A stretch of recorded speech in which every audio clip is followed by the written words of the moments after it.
All right, hello everyone. Welcome to this new video today. We have a special guest, David. David, why don't you introduce yourself and then we'll get into some of the topics we want to talk about. Yeah, sure. Hi, my name is David. Thank you for allowing me to join, Lotfi. I am based in Copenhagen, Denmark, in Scandinavia. That's a small little country in Scandinavia, for those who don't know.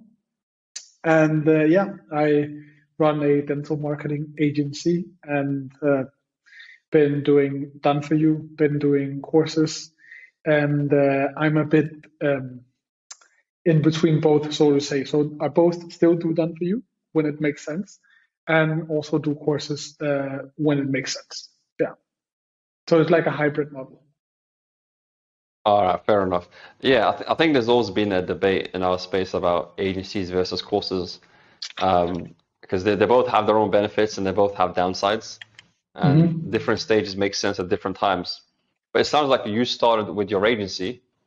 So I'm, Yeah. I'm curious kind of how you did it, like how you charged, and then making your transition to selling courses.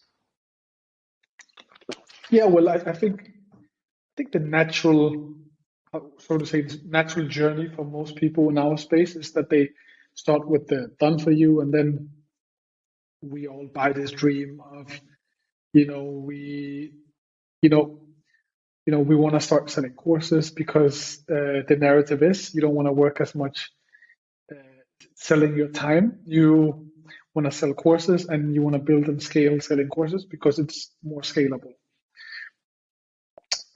So my journey was very much like that, doing done for you, and got to a point where I looked at it and said, okay, this is a lot of time for money.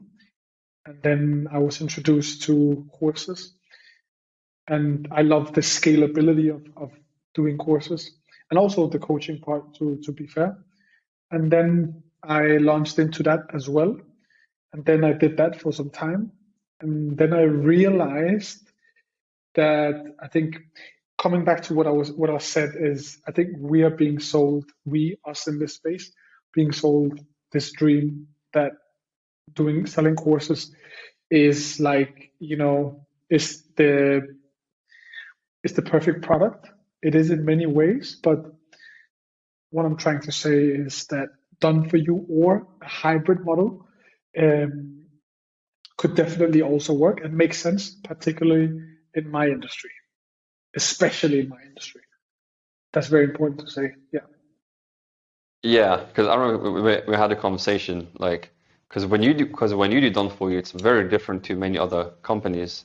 Because your done for you hmm side is you take ownership of everything, and you're your business partner, right? You take ownership of the funnels, the ads, like even calling the leads and setting the appointments. Like you do like you own the entire system. I'm curious Yeah. if you can get a little bit about like how that works and why you do that. I'm very curious on the why.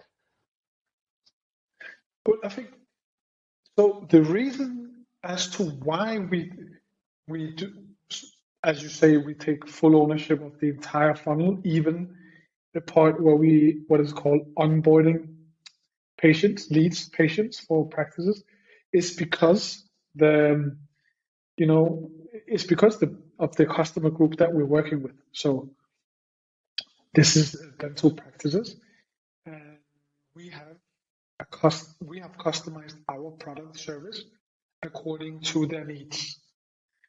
And a practice owner or a dentist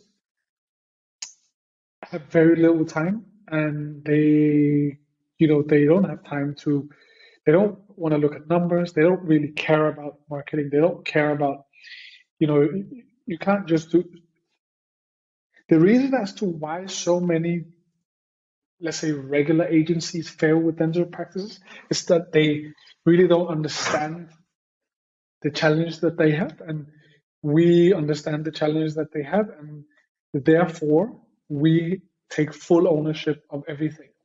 All they need to know is, do I get the right patients? And uh, well, first of all, do I get patients? And is it the right patients? Does it make sense? Yeah, totally. So like what are some of the things you take ownership of? Like what? Yeah. I'm curious on that. Yeah. So that would be the entire process. That would be the funnel. That would be the ads. That would be the also onboarding the patients, what we call qualification, especially for certain treatments, especially the bigger treatments, so to speak. Let's say it's aesthetic aligner treatments or big treatments like implants or veneers or crowns. In those cases, you need a qualification process. So yeah, we take full ownership of that too. And then the onboarding as well, which is more or less the same, right? Qualification, onboarding. Okay, fair enough. Yeah, that's interesting. Yeah, and clearly you've done very well with that model because because it allows you to keep customers for longer. You're getting better results because you own more of it, so you can do everything on your own time frame instead of waiting for them. Like for example, with my agency, like it's more of a done with you. So Hmm. with the clients that I've had, for example, in the past when I was running the agency, is Hmm. there's a lot of things that we wait on them for to do, like the creatives, the funnels. There's lots of stuff you have to wait on them for, which slows down the time process. Whereas in your case, you own everything, so you're doing your time, which means it happens very fast. So like I'm assuming you get clients up and running very fast. Yeah, that's true. I remember speaking to you, and I think that's one of the first things I mentioned when you told me about your business model. I said the first thing I noticed was, whoa, okay. I mean, it slows down the whole pace of it.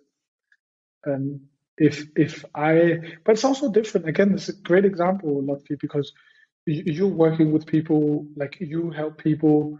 You're working with course creators mostly, right? So these are people who are very much were digital and used to working with marketing. They're tech savvy people, more or less. So in your case, done with you makes sense because they're not scared of getting down and dirty and working with technical stuff. But my customer group, for example, complete opposite.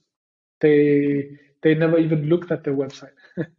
They just want patients in their chair. That's all they care about. So in my case, it would be complete suicide if I did uh, done with you. If I did done with you, there would be nothing done at all. Yeah. Yeah, yeah, totally. Because yeah, I guess nothing we get done. I guess that's also because of the But people you even in work your with. case, Yeah. yeah, but even in your case, you're working with course creators, like business owners, tech savvy people. And even in your case, people don't get things done, right? Yeah, exactly. Yeah, like well, they take a lot. They can take depending on it depends on the person. It's more like you kind of gotta hope. So it depends on the person. Sometimes they're more of an Hmm. active. Also depends how hungry they are. And that's what I noticed. So people already making 7 figures plus, if they're not like if they're already comfortable, they're not going to be very motivated to like make new ads, make new things. And these are actually things only they can really make, especially in the space we work with. It's very personality based. So we can't just get some stock photos or things like that to make ads for them. Like they have to be the one in the ad. They have to be the one speaking.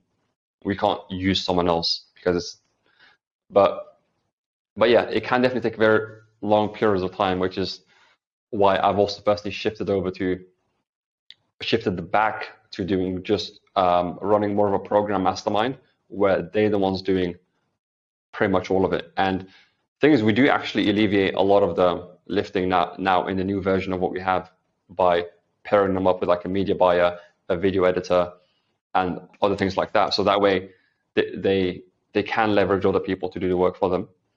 But for the most part, having a group program, I've definitely noticed people take way more accountability in what they do. They're way more dedicated and responsible versus people who are just doing done for you. They just expect all to be done because you're calling it done for you. So, and they're paying you like 5 grand, 10 grand a month, and then they expect it all to be done for them, right? So it's a bit of a different model.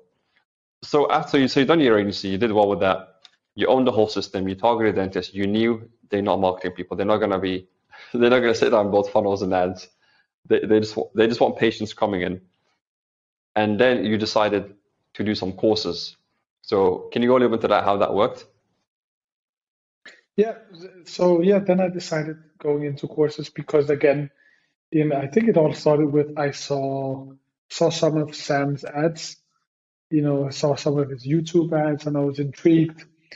And then I started looking into it, and then I started recognizing how I would see people online using that same more formula more or less.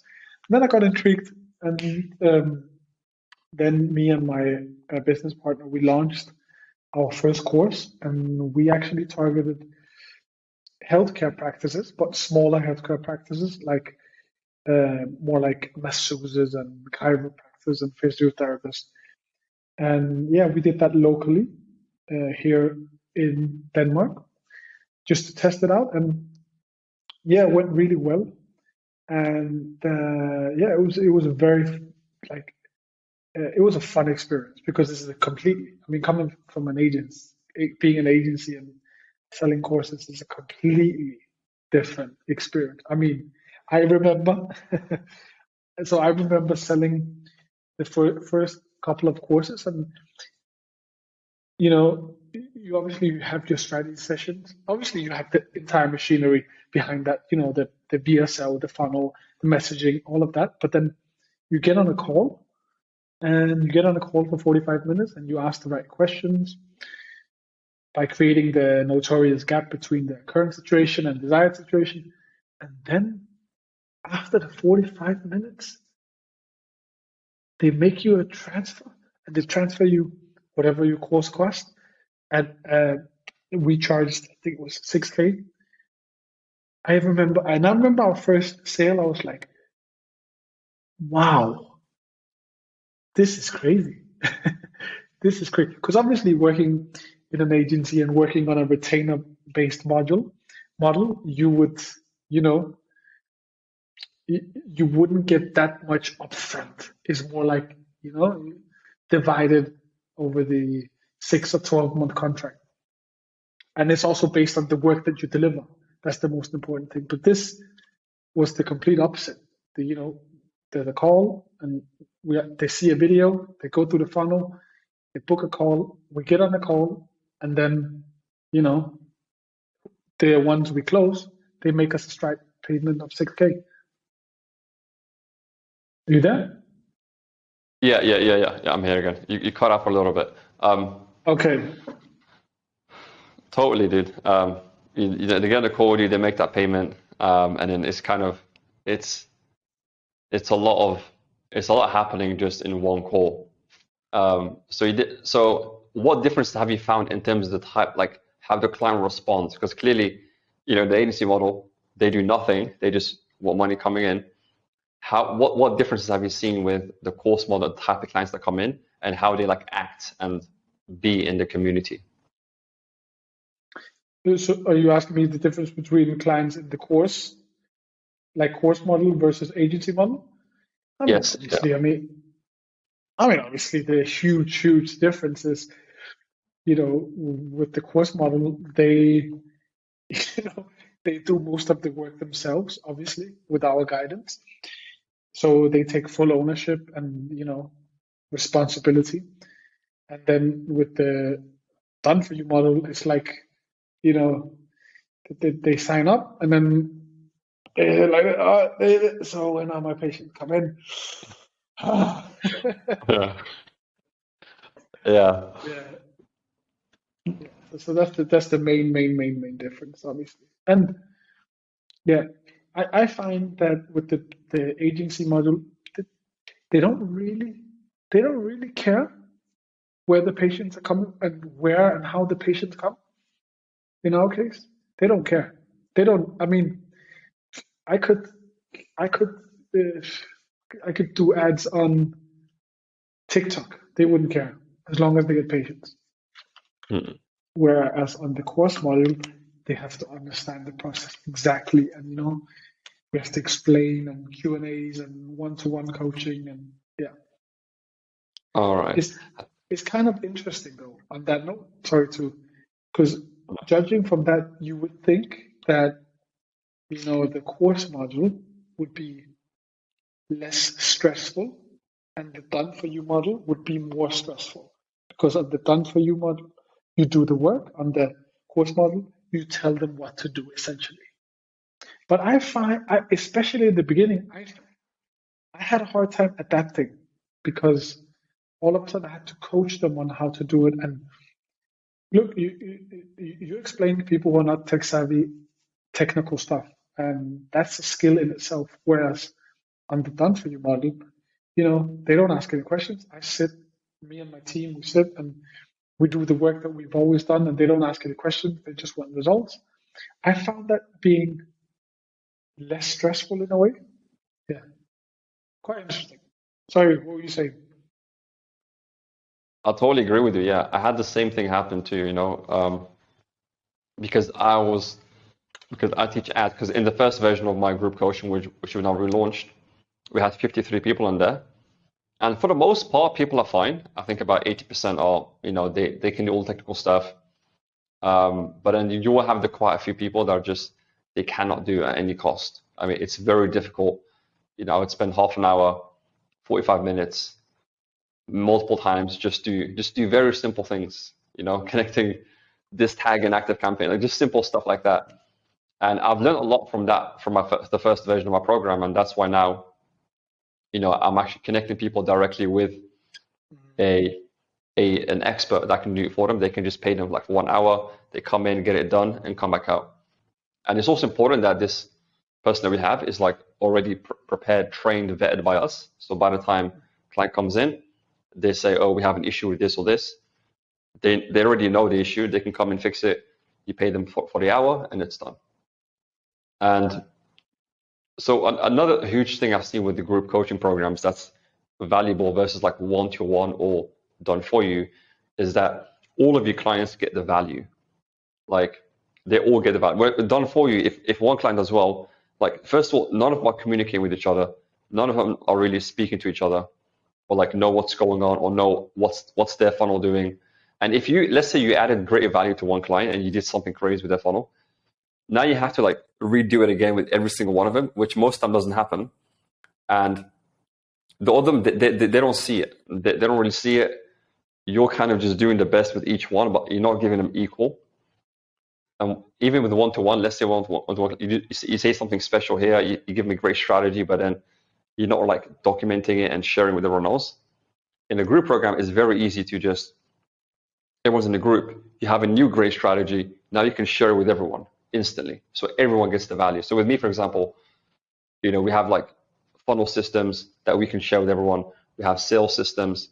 Everyone gets the exact same one. Like any new thing we add in, like everyone gets it.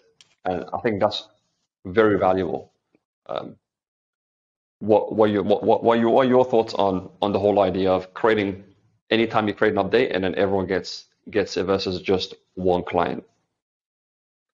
I mean, I think you've answered it yourself. Obviously, in terms of your time and in terms of how much value you create, then surely creating it for a group makes more sense.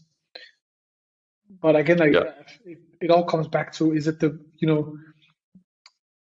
they have the right mindset? And also another aspect is also like, I think Alex Becker, he talks about it very much, and he's very, very good at this thing called forced results, where him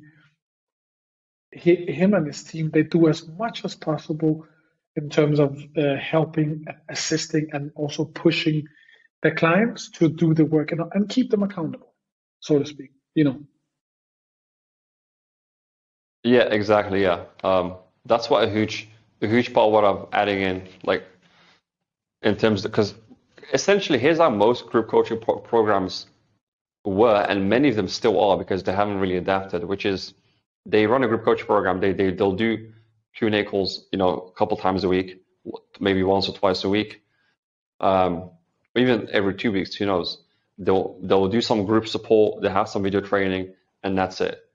Now, what I realized is, especially going into 2022, that's not going to be enough. I think in the past 5 years, if you had that as your offer, like, okay, we do group calls, group support training, that would have been enough. Most people accepted it, they joined. But nowadays, and going to the future, if you have just that, people are not going to find it enough. Similarly, it's the same thing as 10 years ago where you could just sell a course and it was enough. Like no one would really expect more. And then people what they wanted the community, and then they wanted group coaching calls. And so yeah, so going to the future, if you have just that, it's the same thing as just having a course. It's no one's gonna buy it. And if they do, they're gonna see other people because you're gonna have other people in your space doing your same offer, and you're gonna have just group calls, but they're gonna have 50 other things on top of it, and the people are gonna start going to your competitors if you're not adding more value.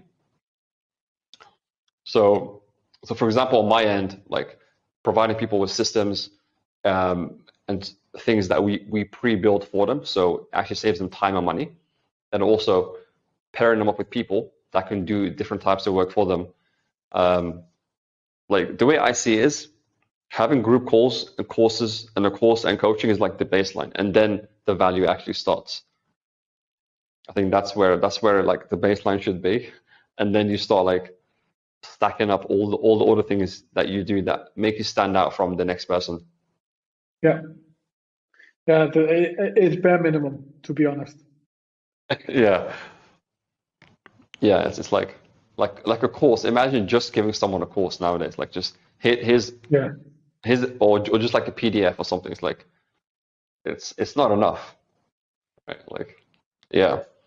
So you went from the agency, you sold some hmm courses, you've seen the value, and so what are you doing now again? Because I know you stopped that course, well that particular program, but now you're back into I believe courses again. So I'm curious, like what is it you doing now exactly? yeah. So right now, I'm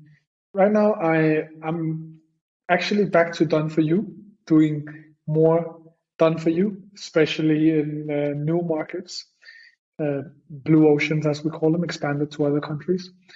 And I'm testing out doing courses in other markets as well. So my baseline is still done for you in new markets, and then testing out courses in other countries as well, especially the neighboring countries. All right. So you're doing both at the same time then, right? Well, no, not really. I'm the way I see it is my baseline is my done for you, and then the done for you is going to feed the machine, right, with capital.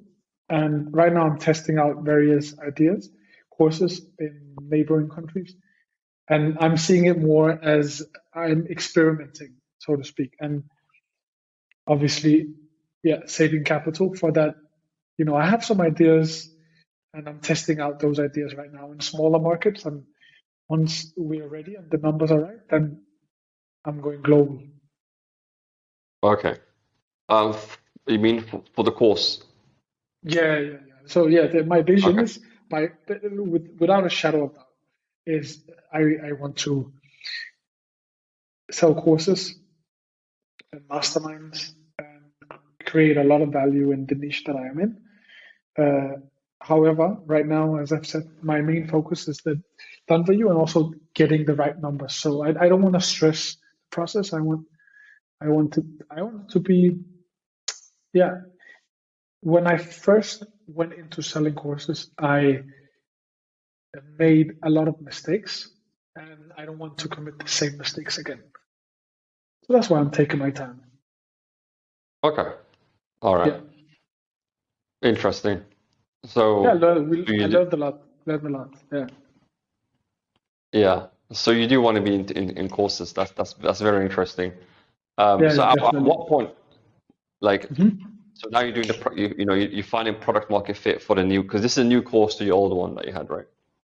No, it's the same course, literally, just testing. Yeah, just testing it out, seeing if the numbers are right, and yeah. But the thing is, so in our part of the world, countries and the markets, especially if you're B2B in our part of the world, right?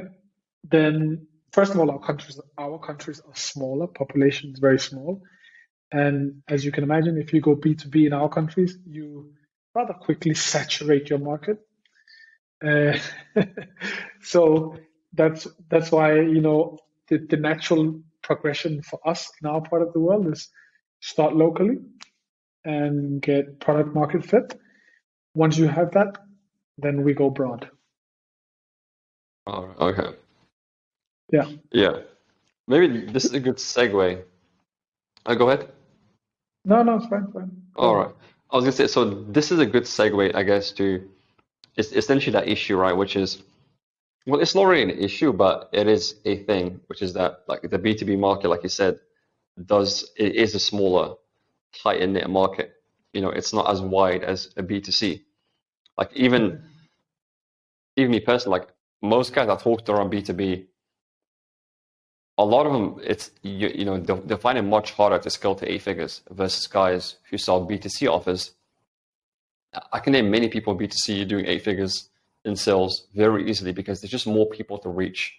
Whereas in B2B, you have to like innovate more. You have to have creative upsells, masterminds, have to have this upsell, and it gets more difficult. Whereas with B2C, you just gotta sell more. That's it. It's the same thing. Yep. You just gotta sell more units. You don't have to keep necessarily like innovating new things and new upsells and all these kind of mechanisms. But I guess there's a good segue because we spoke about this a lot last time about running B2C offers because that's where like the real profit is. That's where we can essentially take the systems that we know that work in B2B markets, for example, like the courses, the group coaching, all those systems, and apply it not just in B2C but in new markets. For example, we discussed a lot of niches last time we were in Copenhagen, but for example, just different niches that people don't normally do. Like many people end up making money online niche.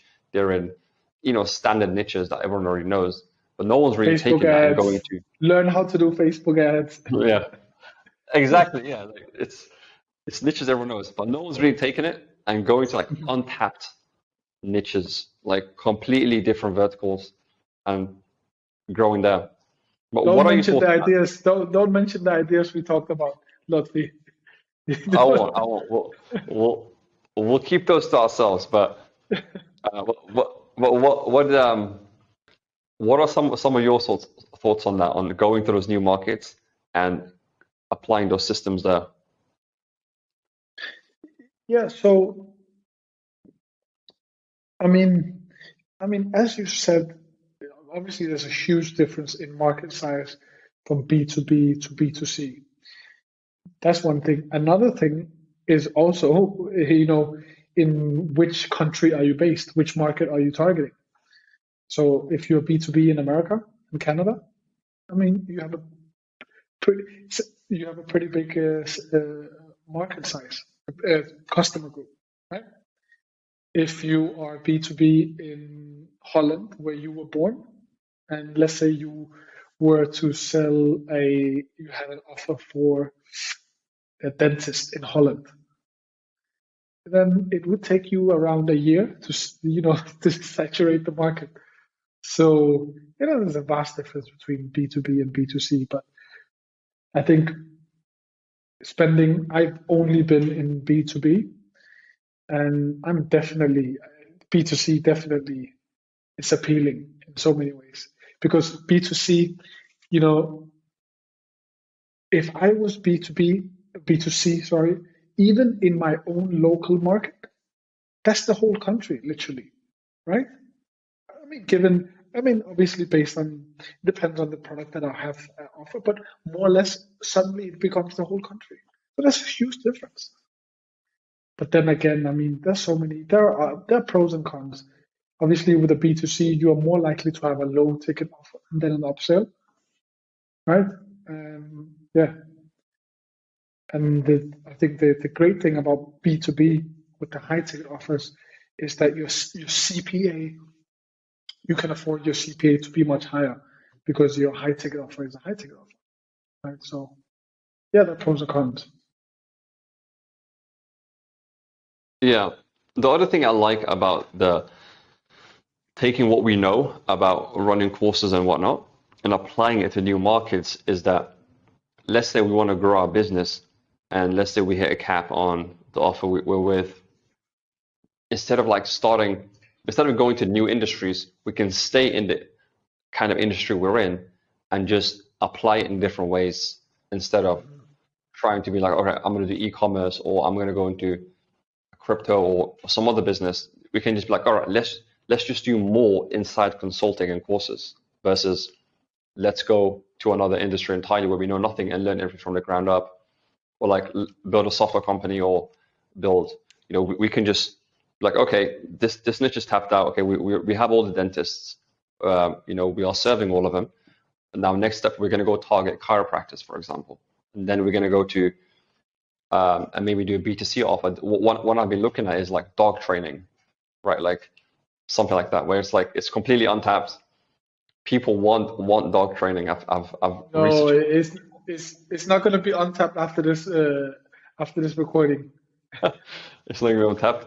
Well, you never know. Then we'll go into cat training then. We'll do cat training. We'll do some form of animal training, but it's it's like such a unique niche, like dog training, like, and the prices are different, like, because like, not everything has to be high ticket. It's just a matter of how many units can we sell and how many people can we sell it to every month, and how much can we make in total. That's all that matters in the day. Like if whether it's $300 or 500 or 5,000, the reason we do, we charge high ticket in business because there are only so many business owners, so we can't Yes. can't go too low. But this is a great way for us to like go into new niches instead of other industries to scale. What are your thoughts on doing that? Yeah, no, I think we discussed it intensively when you were here and came to visit in Copenhagen. And I told you so many times that, the thought of having a niche product, B2C, that has got to be like the holy land. I mean, imagine the whole world is your market size. I mean, just the thought of it keeps me awake at night. It's crazy because like, because I have a guy who spoke recently. He has a B2C offer, and I showed him that, because I have another client who's doing like eight figures, multiple eight figures a month, like 3 million, 2 to 3 million a month, selling one course. He's had the same course for like years, no upsells, nothing fancy. He just added more marketing. He just added more reach. That's it. And every day he's just doing more marketing. He's not necessarily upselling or all these other things. He's just selling to more people every day. And I looked at his offer because he's at seven figures, and I'm like, and I realized he doesn't have to do anything else besides just sell more people the same thing. That's it. He doesn't have to do anything fancy.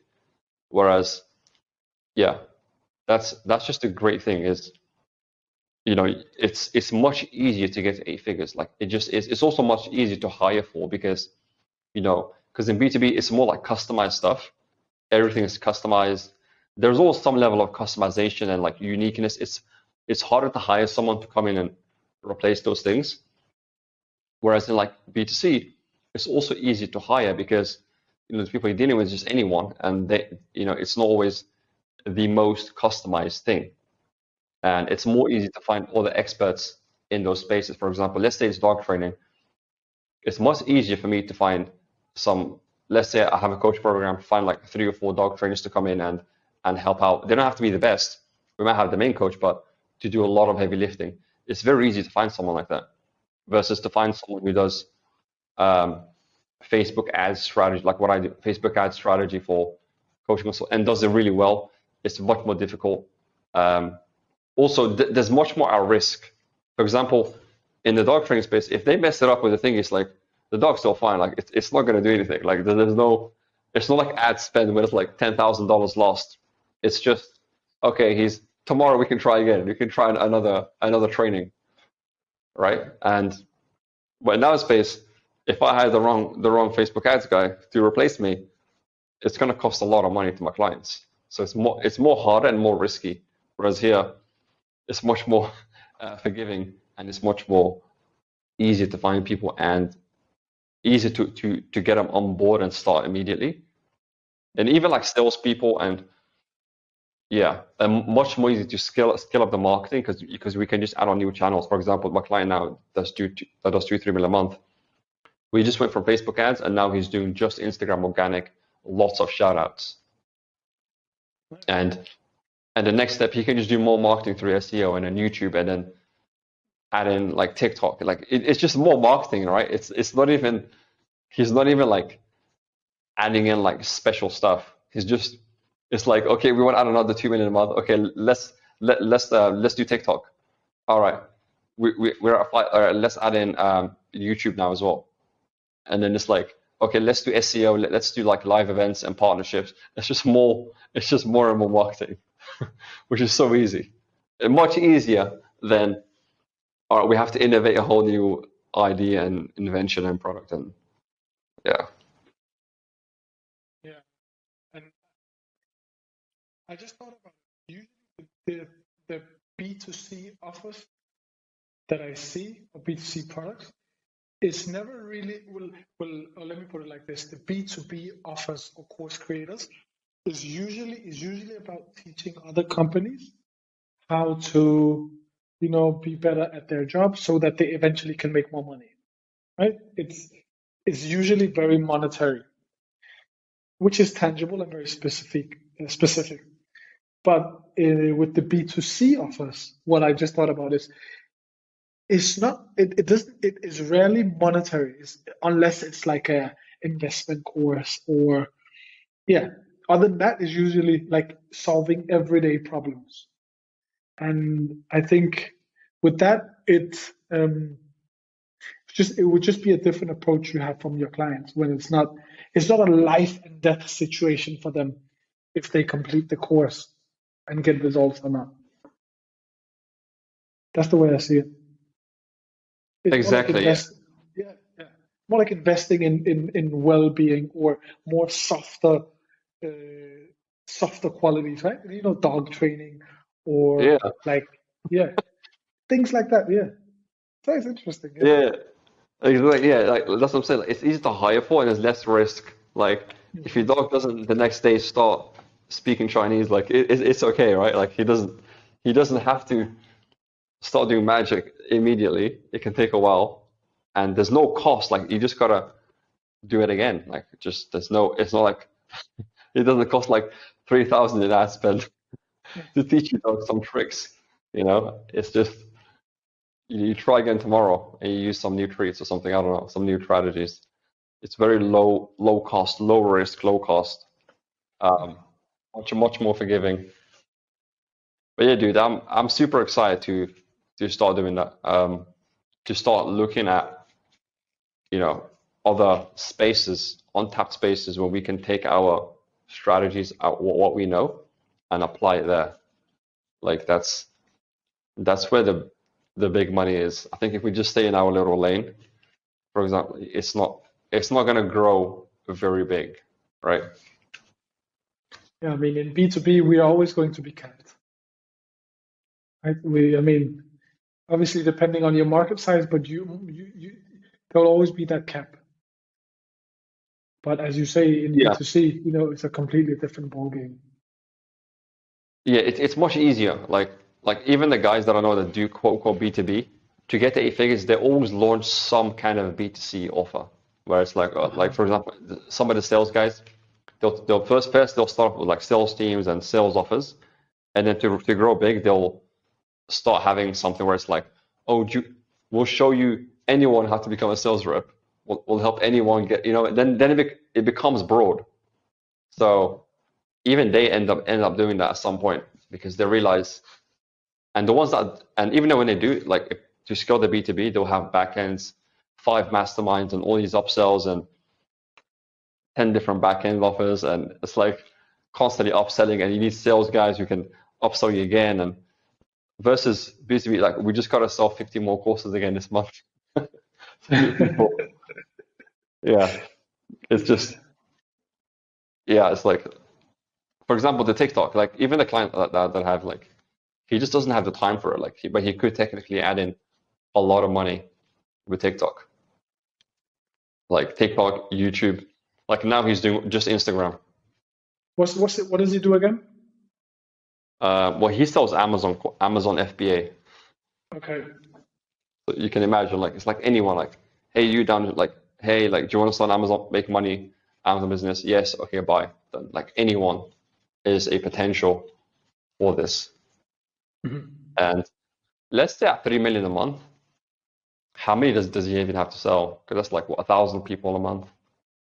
at 3,000 because it's cost about $3,000. Is Yeah, it with a, something like a strategy session? that. Yeah, Okay, wow. Okay. yeah, it's with a strategy session. Well, imagine that. Was it like 1,000 people a month? So 1,000 new customers a month. But that's the thing. There is also like I think if you imagine you tap into that, but then you also tap into what the B2B guys do with like the upsells and you add that in. Because imagine Yeah. 1,000 new customers a month that spent, I gave you 3,000 for his cost actually $4,000 now. Okay. So it's less than, but it was 3K for a long time. How many more people like imagine all the upsells you can do? Like it's ridiculous. Like that's insane amount of money that could be added on through like upsells, some kind of higher up mastermind, some inner group, some softwares. Because there's we got to think other ways beyond just more courses and training. Like even like softwares, which is like recurring affiliate stuff. There's so many ways to upsell that. So like Go imagine high a level. thousand. There you go. There you go. Um, but imagine like I think software in general, like it just has that. But imagine in general, just getting 1,000 new customers a month. How much more you can generate beyond just the first sale. Yeah, I mean, it would be stupid not to follow up on your existing clients and offer them a product because they're there. They're gonna be like, some of them are gonna be like, "This was great. Now what?" Yeah, but I think once people get to that point, they're not as hungry as they were when it was when they started the business. Yeah, is that Yeah. something you've said that a couple of times? Is that something you've seen with your clients? The fact that there's that hunger when they start, and then obviously they want to get to a certain income and sell a certain amount of units, and then all of a sudden they start, to get comfortable, and they start traveling, and they start outsourcing stuff, basically working less and enjoying their free time. Dude, absolutely. Like I even had a client I spoke with today again, and he was, and he's happy where he's at. Like he's doing like like 30 grand a month or something, and he's like, that's it. This I don't want any more. Like I don't want to grow. I just want to stay here. I'm very happy here. He doesn't want to. He genuinely doesn't want to add more. Like he's just there. That's it. I'm like, all right, like, but I mean, it's fine. But I think there is because that's assuming it will always stay that way, right? Because Yes. that's the big issue I have with that. Even if I'm in that space, like, all right, it's fine now, it's all good now, but like, what if? Because here's what you got to think about. You got to think about two things. One, if someone else in your space decides to come in doing the exact same thing you do, and they're like, and they're hungry and they're going to grow and outmarket you, out everything, eventually your business is going to start to go down, right? Like at some point, it's gonna decrease. And secondly, you're assuming that people are just going to keep buying from you forever. Whereas in reality, what the better strategy that I think is you want to just, especially in times where things are working like now, you want to double down as much as possible. And because all right, fair enough, you're making 30,000 a month, which is great. And if technically you did make that forever, fair enough. But what if you could just turn on the marketing machine and turn it up to the highest level and just turn up to like 300 grand a month, 600,000 a month, and just do that for like a few years instead of, and then you'll have upfront collected all the cash that you would have collected over the next 20, 30 years instead. But that way you have that certainty where it's like you've already collected it. Like you'd rather collect all the money today versus potentially in 25 years from now, I'm still going to make 30 grand a month. So those are the two issues. Like one, someone else is going to come in, which is very like it's 100% going to happen. They're going to come in, they're going to completely destroy your business because they're going to be hungry for those 8 figures. And secondly, you're assuming it's going to come in, and the better way is to just capitalize on what you have now and just collect as much as possible. Just ramp it up all the way, and that way you can technically take after 2 3 years of doing this, just be like, all right, I'm just retired now. Yeah.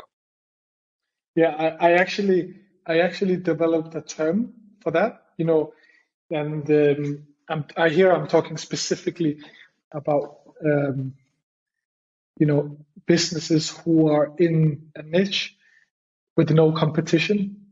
I call it the first mover syndrome because I've seen it a couple of times, and the thing that happens is one, you get this feeling of being immortal, like untouchable, right? Because there's no competition and you're doing these fantastic figures and you see your units being sold month after month and you have no competition and you think to yourself, I can do this forever.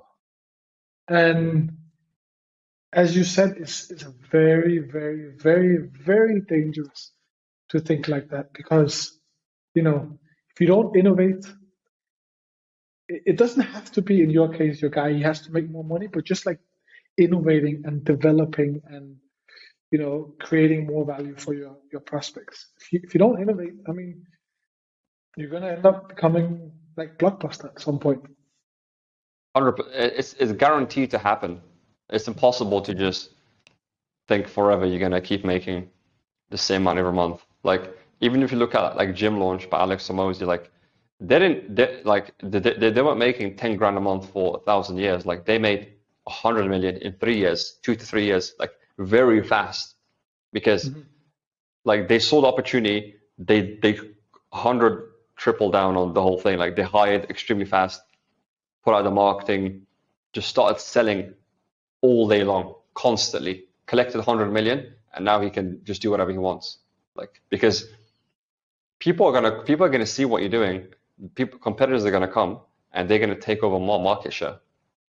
So if you see what he did, 100 million in 3 years, and he just took all the money that's available to get, you know, versus waiting or like, oh, you know what? Instead of taking it now, I'm gonna just wait for 10 years and then I'm gonna collect it. You just collect it as much as possible in as fast of a time frame as possible.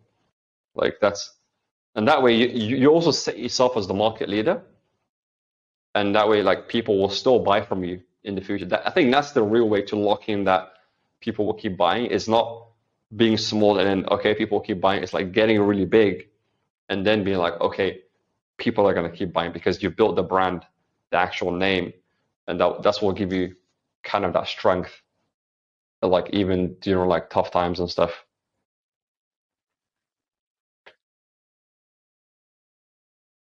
Yeah, that's what I think about because you get the opportunity, you just got to be bold and just go all in and get as much as you can.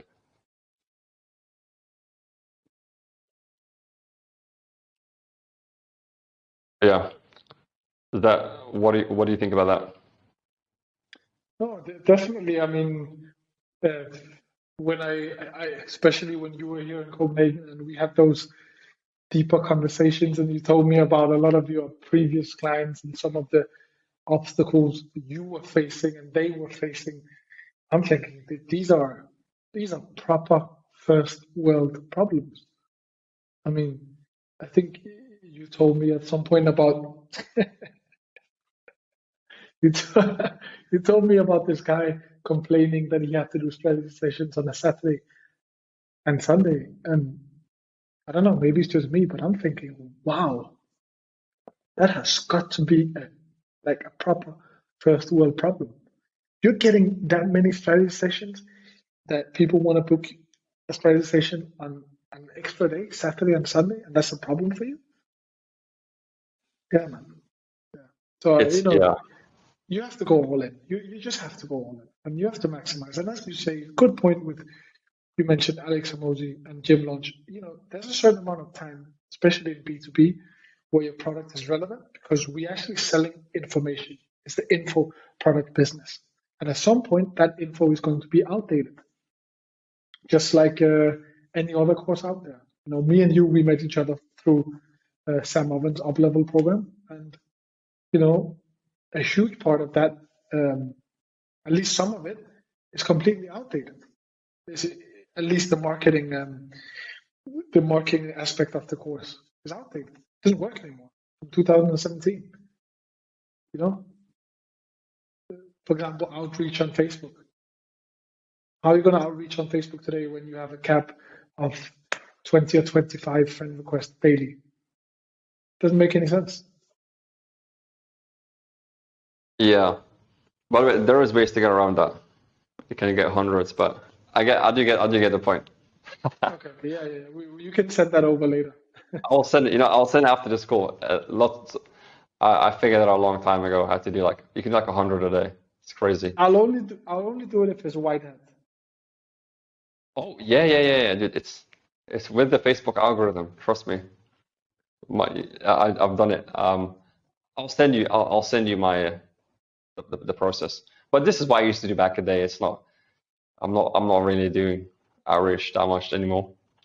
Um, but even generally, you can definitely create outreach systems on Facebook and do like 1,000 a day. But yeah, I mean, ideally, you build a brand and you have leverage. You use ads and you use. But yeah, that outreach is definitely there.